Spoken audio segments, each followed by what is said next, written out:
প্ৰথম ফাৰ্ষ্ট আহিছিল মানে হেৰি 7জন 7জনৰ পিছত আজি আৰু কালি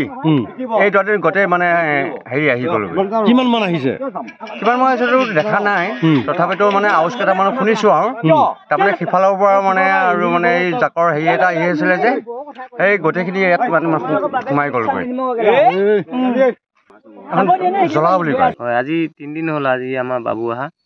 ৰাইজৰ ধান খাইছে বা সৰু সুৰাকৈ কিছুমানৰ ঘৰো অনিষ্ট কৰিছে ঘৰ খুটা চুটাও ভাঙিছে ধান চোতালতো খাইছে এজাক আহিছে কৈছে হয় আমাৰ সান্তনা হৈ আছো আহিলে আহিব ভ্ৰমণ ঈশ্বৰৰ প্ৰতি আহি আছে বোলো তাৰপিছত পিছত দেখিছোঁ বোলে একদম বোলে জাক পাতি আহিলে নহয় এতিয়া অহাৰ লগে লগে আমি ভাবিছোঁ কি বাবাসকল আহিছোঁ দেউতা যি হয় হ'ব পাৰিলে আমাক কাটিলেও কাটক আমি ঈশ্বৰ ভাবো ভ্ৰমণ কাৰণে আমি চুমন কৰি থাকোঁ